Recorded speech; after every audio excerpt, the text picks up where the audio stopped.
the afternoon, evening. I think they say evening is at 5 or 6. I don't know, but we're going to say evening. So welcome to the evening, this evening show, Marital Toolbox, where we just talk about all different types of topics.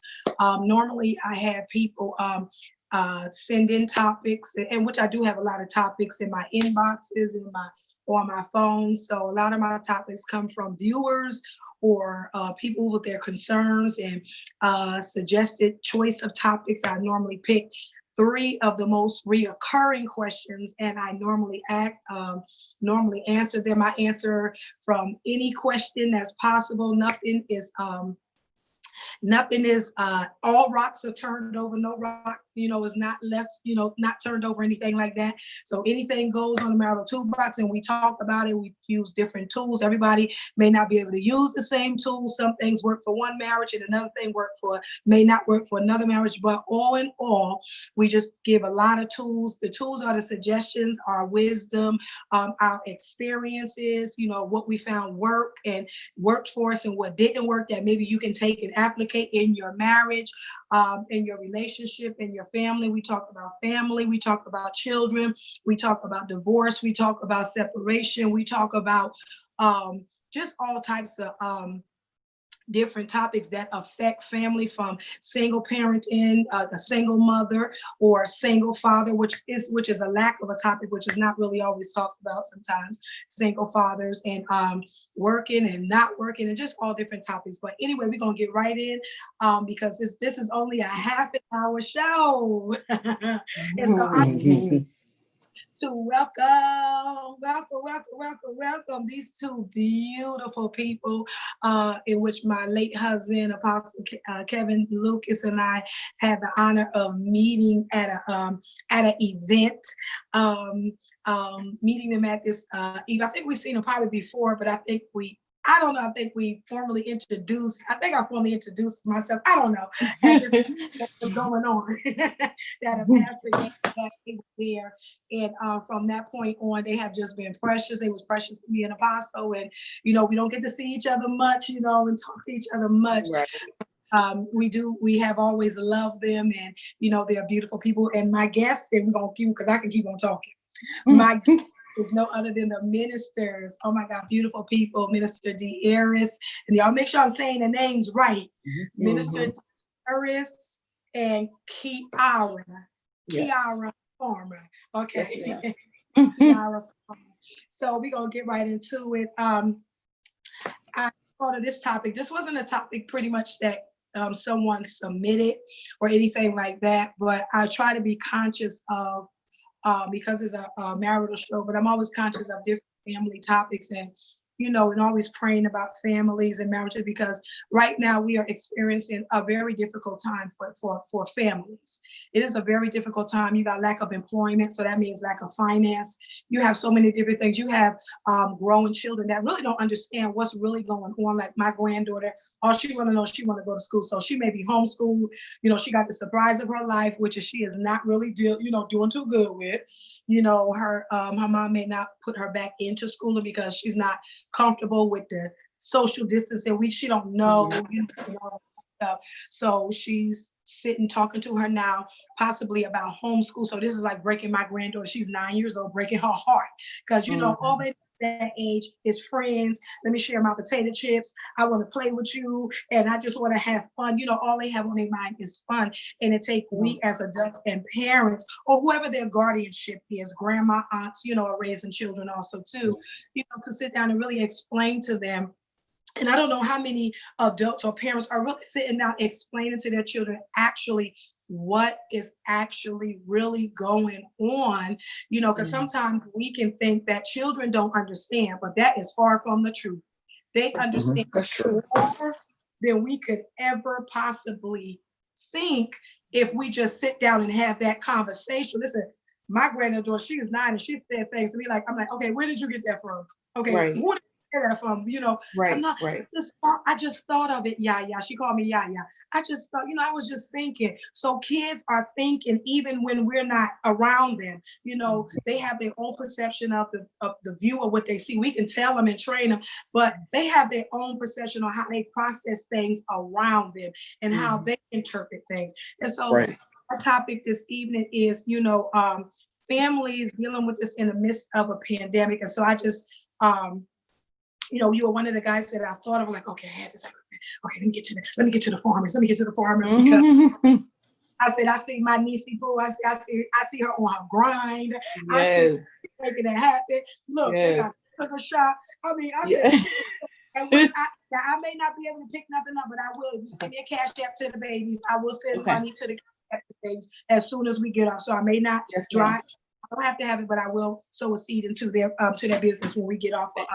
If you send a cash app to me. So I'm like, Auntie, I said, my niece, she on her grind. And I said, I know my nephew, I know he on his grind. I don't see much of Right, right. I said, but I see eyelashes, sugar sand, Definitely. hair, and all All types of of that. stuff. Yep. So I Yep. said, I thought of you guys, real quick. I was like, we're open. And a lot of times it don't even have to be that you're going through a hardship or something, just maybe it's not affecting you that way as it may be affecting families. So we're gonna get right into it because our time is. The first question I asked, I sent you the question was, how has or hasn't the dynamics of your family changed since the pandemic? How has it affected or has it not really affected? Or you guys still function the same way you have been functioning, just maybe a little tweak because we're on lockdown. But how have you guys been dealing as a family? So I'll go first.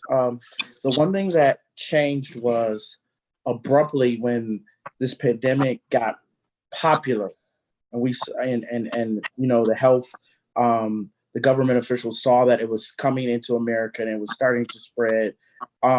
Abruptly, she was taken off of work at her facility she works at and put on work from home, because the government issued that the children would be coming home.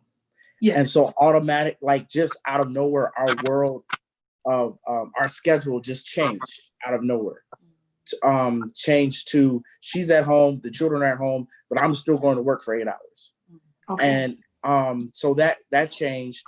And so it took some adjusting because not only did we have to get adjusted to that schedule, the kids had to get adjusted to that schedule. And I think that was harder for them because the first couple of weeks, they didn't have any organized learning. All they had were packets. My kids are excellers, so they ran through their packets very quickly. So we had to make up work for them those first few weeks. And so that's where the challenge came in, is keeping them busy, keeping them focused. That was where the challenge came in. And then not only that, my oldest son, he's only in the first grade going to the second. So he's still kind of dependent on the teacher, on the, instructor, or whatever. So he became more dependent on my wife. And she was trying to balance his schoolwork with, her work. Right. And so that was the challenge, was trying to do all that. And then me coming, going to work for 8 hours, calling, there's only so much I can do because I'm physically still at work. I'm, essential. And then I'm coming home to the madhouse and trying to, I guess you can say, just trying to fit in somewhere and trying to see where stuff was left off so I could. They just froze. Right. Okay. You want to go? So for me, just to piggyback off what he said, it was challenging. Just, like he said, trying to help our oldest son with his work. And then, on top of the twins, asking questions. And then on top of me trying to keep up with my work, it became very challenging. But on the flip side of that, the pandemic also gave me opportunities that I wouldn't have had if I was still in the office. I mean, like even my husband like pushed me, you know, honey, doing hair and, you know, women's ministry is your passion. So while you're here and you have the time to actually, you know, do something else, take advantage of this time and go back to, you know, get back on the computer and activate your hair license again. And, you know, from there, just start building, you know? And so I started with the eyelash thing, with the eyelash business. I didn't even know the eyelash business was gonna take off as fast as it did. I love it. So I know. And so the eyelash business took off. And then I went back on the computer and got my cosmetology license activated again. That took off. You know, I went from not even wanting to do hair to regaining the passion again, to reinstating my license, to looking for my own space, because I had already made up in my mind that I did not want to be on the salon floor. The season that I'm in right now of ministry doesn't allow me to be open to everybody right now. And so when I'm, you know, when I have that private one-on-one time with my clients, that's the time where, you know, ministry goes first in my space, in my own private space. And so, you know, the pandemic, you know, not only was it challenging, but it turned out to, you know, to be better for me, because I was able to do things that I wouldn't have been able to do if I was still in the office. And that's excellent. And you know, what both of you said and what Minister Deary said also too. I think the importance thing out of all of that was when we was talking was the children. It is so important. And I understand what you're saying. As a teacher myself, I have been a teacher for over, you know, 15, 16, 17 years. And one of the things that children are used to, they're used to routine. You know, and so when that routine sometimes is broken, especially when you're talking about your younger child, you know, when that routine is broken, it can bring a type not a bad dysfunction, but some type of dysfunction, you know, into their role, because they're B, C, and D. So, that was awesome. And just working with the children, helping them to understand what's going on. And then I like what you said, Mr. Kiara, when you were saying the opportunities. I really feel in the midst of, I've said this before, even to the people, you know, at the ministry, you know, don't focus. So I know it's a lot going on around us, but this is a time for opportunity too. And like you said, you know, had this not happened, who's to say that, you know, you would have even, like you said, like your husband, he was encouraging you to do this, but you know, in the midst of this, it's just that you had an ear to like really hear him. But who's would have said that ear would have been? You would have probably heard him at a time, or you know what I'm saying. But this right here, an open door and opportunity. Like, yeah, okay, it gives you time to sit back and think. We're like in a thinking mode right now. You can't help but to think. So you know, it's like you got 10 days in a week. Where are you going? Nobody's going nowhere. So you have no other choice but to evaluate, readjust, you know, not your natural life, to reassess your relationship with God. Because I know you guys are ministers, pastors. I don't know if ministers yet, but I know you guys. All I know is I see Minister Diaz with a mic in his hand all the time. Yep. Shepherding. All I see is him shepherding the Lord's people. You know, so, you know, this is that, you know, that time to just reassess, like just reevaluate where you're at, you know, and, you know, journal, a lot of journaling, you know, get that book done, get, you know, every opportunities that can. So I'm happy that you took the opportunity to do. You say you got your cosmetology license, you renewed that, and, you know, the eyelashes, which I love my eyelashes. I know that's right. Without my now you sent me 2 pairs. So I gave my daughter the other ones. I kept the ones with the pink back, and I don't know the name of it, but it's one set with the pink, because I love thickness. I love the thickness of it. And stuff. Ma'am. So I won't be ordering another pair of these because she got my other ones. But so you know, all in all. Okay, and the next question, because our time is popping. What are some things you're doing at this moment to stay and just keep focused and not letting this pandemic, because this pandemic is controlling it's controlling houses. Mhm. Like, okay, I can't Definitely, do this. definitely. I've known some people like, oh, I can't do this. Oh, I can't do that. Now I know, sometimes, I know right now a lot of families, the finances are low, and this is a, and this is also, let me tell you something what I learned in this. I really learned in this when it came to because my husband budgeted everything. So now first of all, I'm in a new norm because I didn't do everything. My husband did everything. So I'm in a new norm. So I learned with me what finances is. I learned that a lot of stuff I really didn't need and I was just getting, or, you find out what's wasteful and what's not. You know what I'm saying? When you're budgeting, like, do I need that? Or do I really want, is that what I want? Or is that what I need at this time? And stuff like that. So a lot of times, some people came because the pandemic is really in their house and they're really, it seemed like, I don't want to use the word control, but it's like, it's a panic. So what are you guys doing besides your faith in God? Because I know you guys are rooted and grounded in your faith in God. So he is the center of our faith and our peace. So without peace, and we will be running around with our heads cut off. So, but what are you guys are doing actively with your family? And you guys, keeping that stuff out and just staying focused, So like, one of the things that we decided was that when this became very big and so many people were falling victim, unfortunately, to the pandemic, we wouldn't allow the fear to control our faith. Yes, we did what was asked of us, according to guidelines, social distancing, not being out and about. But one of the things that we did after she would get off from work, I would get done with work, we would do like just car rides. We'll ride here, we'll ride there, look at houses, ride places we've never been before.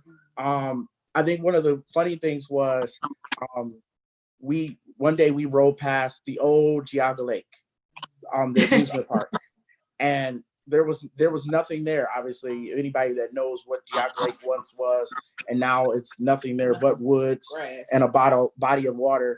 And we told the kids, like, hey, this is where we used to go have fun. This is where, every kid in Northeast Ohio went to have fun or whatever. And the kids like looked over it, and because it wasn't nothing there, they started laughing like, well, there's nothing there. What are you talking about?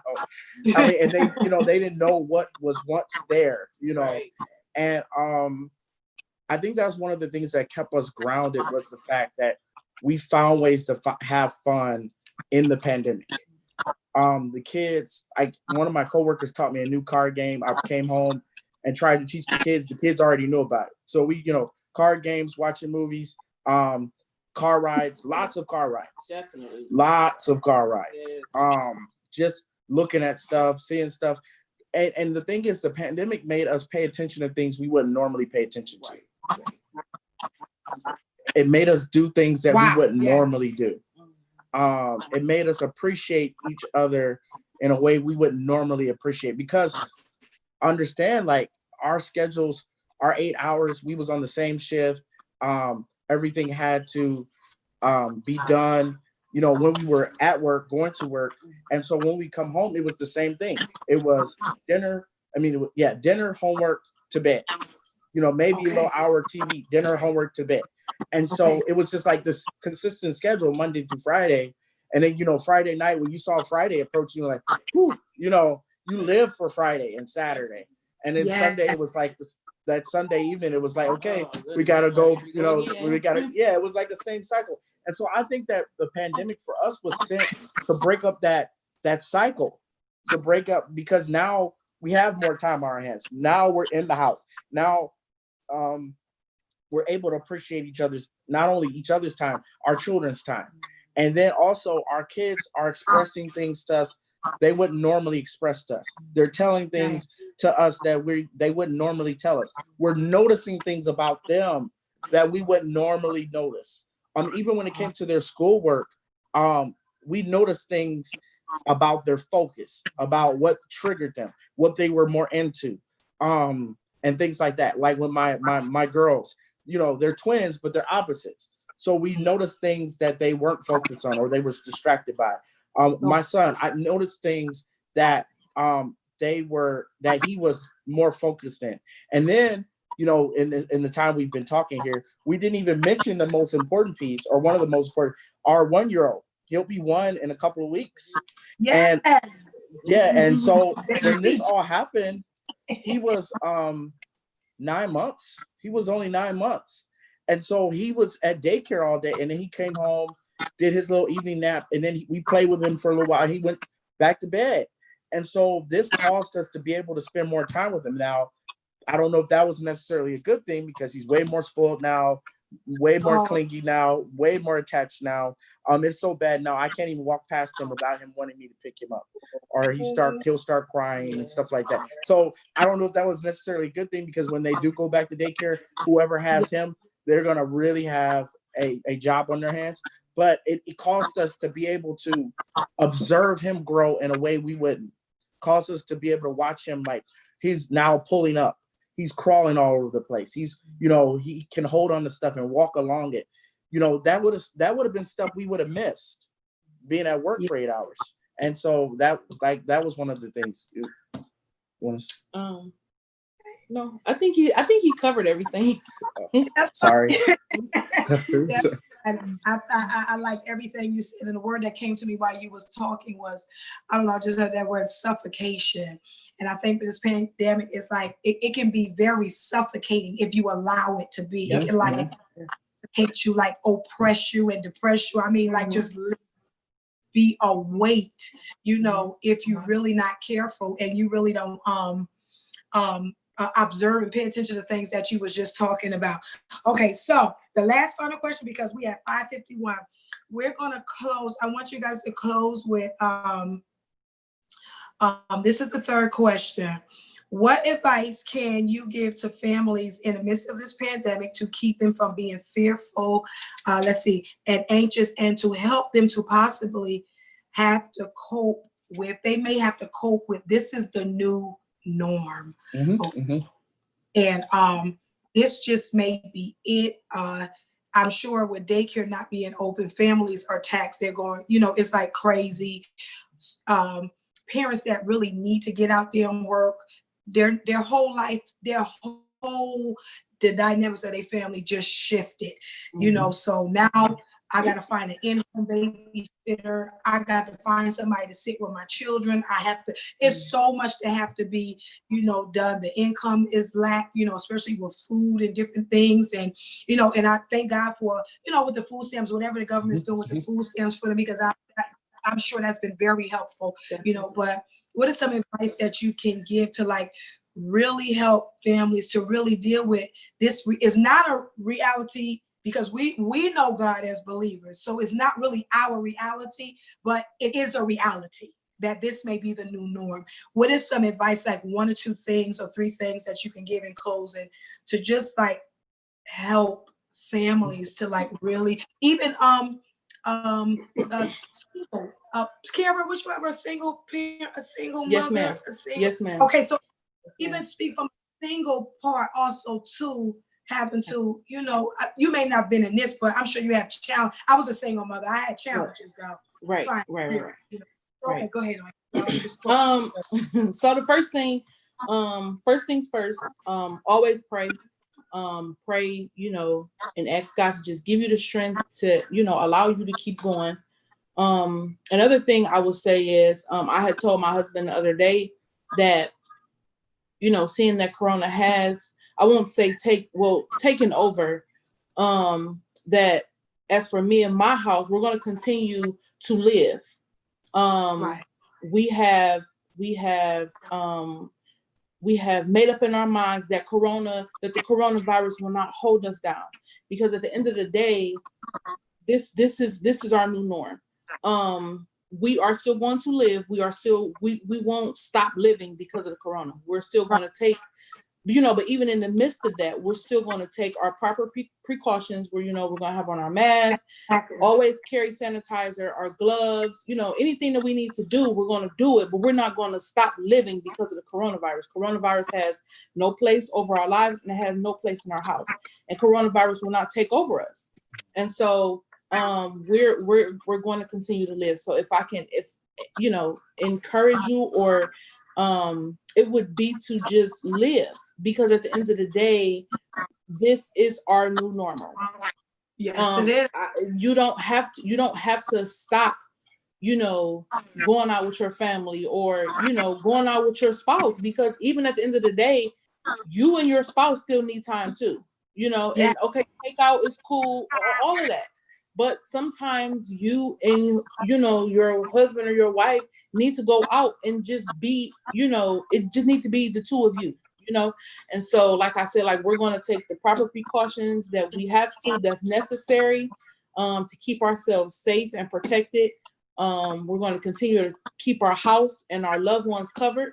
And so even coming from a single, standpoint, I was a single mother for a long time before I met my husband, and it was very challenging for me. But through prayer and supplication and fasting is the only how I made it through that.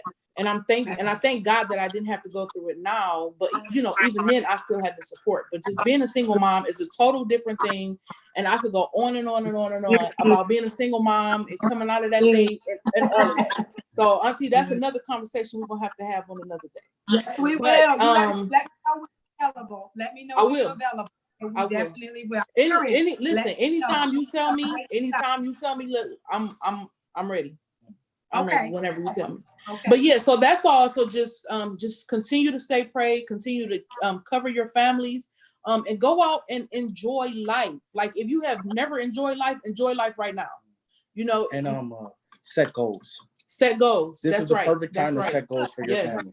Yes. Yeah. And be consistent and stay consistent and stay there's a word, I can't even think of the word, but anyway. Stay committed. Committed. That's the word I'm looking for. Yeah. That's why two is better than one. Yes. Committed and consistent. Yeah. Yes. Okay.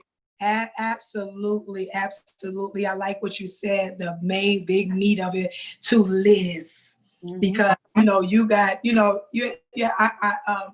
now I preached the message, but I got the message from somebody else. Dead man walking. You can have a lot of people that look like they're living, but they're actually not. Absolutely. They are not, are not living their life systematic to whatever is around them, and and stuff like that. But I like that you guys say that. Listen, you're not going to stop living. You're not going to let it control you. And it is a reality. Like I said, as a believer, we know God is our reality, but everybody doesn't know that. You know what I'm saying? So, but as believers, God is our reality, but it is a new norm for us, and you do have to find an adjustment and change, and learning how to adjust can be very challenging when you're used to a routine, and you're used to this. Not, wasn't born back in those years, the bubonic plague and all of those other things that was happening. So for some of us, this is our first pandemic. So we really don't know we learn how to act through this. We learn what to do, through this. So, but I think the most important thing you said was live. And I like what Minister De'Ara said, goals. Get back to your goals. Reevaluate. Because guess what? Your goals has even changed in this. It had to have changed, because now you got to go about it a different way. You know what I'm saying? Not as liberal as we used to than what we was, where we can go about it. Okay, so we got two. But anyway, I want to thank my beautiful nephew and niece for being with me in the Marital Toolbox, and she's gonna give me that cash app for her baby sweet shop. And also too, you will see her again. You heard the topic. We will be coming from single parents or whatever, and that can lead to anything, Yes, definitely. So we will see see her again. So I just want to say thank you all for joining Thank you. with us. You all out there joining us in the Marital Toolbox.